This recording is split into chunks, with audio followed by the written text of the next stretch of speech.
What is up, Sopranos fans? Kino here. I am back with another Soprano log, and today we're looking at the 10th episode of the 4th season, The Strong Silent Type. Now, it's been a week since Ralph disappeared, quote unquote. Tony pretends that he doesn't know where Ralph is at. He even tries calling the home and checking in with him, but he's not getting any answer. But the guys are becoming suspicious, especially of Tony. They think Tony had Ralph killed, and this really worries them because if Ralph can get killed over, basically nothing in their book, like killing a horse, it means that none of them are safe. Tony can kind of kill them on a whim. Later, Johnny Sack confronts Tony and says that he knows about the HUD scam with Zellman. Just like before, he demands that they cut New York in for some of the money. Tony refuses because, it's his scam. He doesn't want to hand any of the money over. And later on, he uses this as an excuse. He says that it was New York that had Ralph killed because of the HUD scam, when in reality, of course, Tony's just deflecting blame onto them. And he's basically lying through his teeth, but his men are kind of left wondering, what really happened. Meanwhile, Furio returns from Italy. He went there to bury his father after his father passed away. And when he comes back, he's still pretty distant with Carmela. He doesn't want to come into the house or have coffee with her. And he brings gifts for the family, but he doesn't bring anything for Carmela specifically. So again, he's trying to do what his uncle told him and keep his distance from Carmela and not get too close with her. Carmela later goes over to his house with AJ, again, bringing him along so that it doesn't go too far. But they have this real moment in the kitchen where they are basically saying in not so many words that, they're in love with each other, or at least Furio is admitting that, he's really attracted to Carmela and he feels a connection to her. AJ, of course, ruins the moment as he always does. But then later, Carmela talks to Rosalie, talks to her about being in love with Furio and the fact that, she can't be happy with Tony. She's only going to be happy with Furio. And Rosalie warns her not to pursue this because if Tony finds out, of course, he's going to have Furio killed. So Carmela is really left in a quandary of, what does she want to do and what's going to make her happy? There's a funny moment where Furio is crying partially because of his father, but also, because of Carmela and his feelings towards her. And Tony sees this, and Tony tells Furio that he needs to, man up and get over it. Right after this, he's crying to Melfi about Pio Mai's death. So it's a complete hypocritical move on Tony's part. But Tony's, talking to Melfi about how he feels and he's so sad. And Melfi, is not really getting it. She's like, it was just a horse. And she's pointing out rightly that Tony, doesn't really care when people get hurt so much. It's only when animals. Tony has a lot more compassion for animals than he does for people. And, in some ways, I think this is a cover for him. It allows him to express emotions that he's not able to express in his mob life. He can't have this, sympathetic outlook for people because he has to hurt people to make his living. So instead, he displaces that all onto animals and he shows a lot of compassion for them.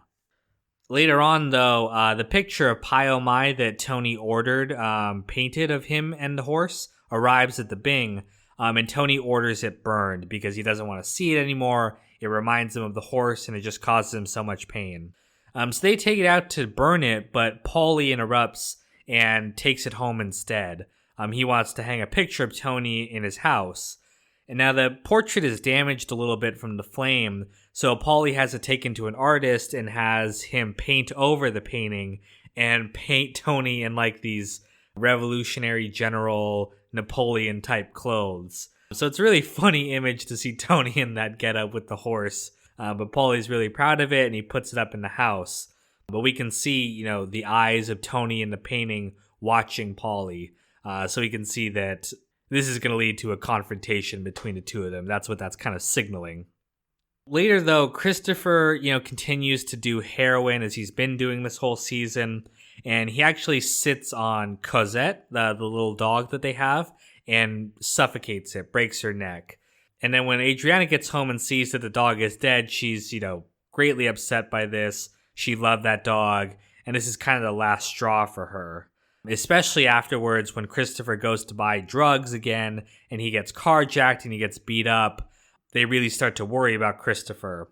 Adriana suggests that, he go into rehab, and Christopher, hits her for suggesting this, beats her, and then takes the money from her purse as if to add insult to injury, and uses the money to go get high some more. She goes to Tony and tells him what happened. She's debating even leaving him, but Tony says, they're going to handle it as a family rather than, go outside the family. He goes to talk to Junior about what to do, and Junior suggests killing him. He says that Christopher is a liability, and, if the feds get him in this condition, he might flip because he's so fucked up over the drugs. And as I pointed out in my Dicky Moltisanti video, this might be what happened to his father. They might have had him killed on purpose because he was a drug addict too. So go check out that video if you haven't seen it. But Tony decides not to have Christopher killed. Instead, he decides to have an intervention. They get this guy, Dominic, who is kind of an associate, a mobster a little bit. He did time in prison, and while he was in there, he went into AA, and now he, is qualified to run this intervention that they want to have. So he stresses to the group that it's supposed to be non-judgmental, and it's all about caring for Christopher. But when they get into the intervention, it quickly devolves into exactly that. They end up attacking Christopher personally. They're judgmental.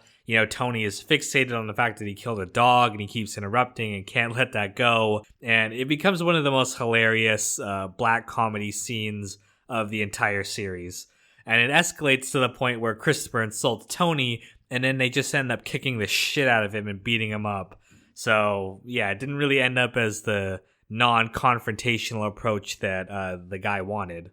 But when Christopher's in the hospital, Tony talks to him and tells him that the only reason he's not dead is because he's Tony's cousin, and he's forcing him to go to rehab. So Christopher ends up checking into rehab and is hopefully going to get over his addiction there.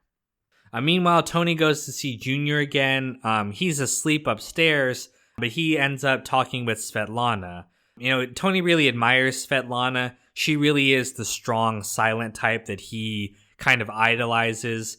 Despite the fact that she only has one leg, she doesn't complain or anything or let it get her down. She just keeps doing her business. And Tony's really attracted to that.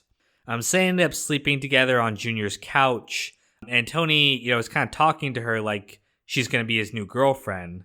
But she actually says she doesn't want to date Tony.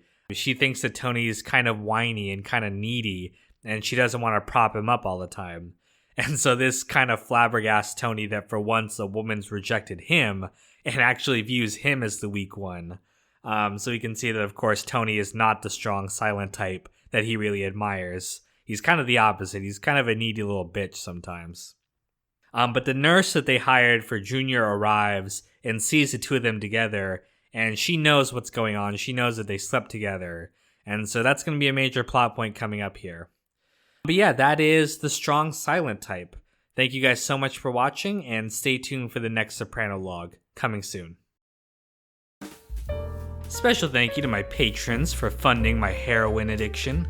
Hunter, Tommy Smith, Abdallah Alamari, George Jones, Russell, Sean, Graham, Rooftop, Rico Bellic, Heart of Markness, Broccoli, Isaiah, Placenta Juan, Logan, and Clean.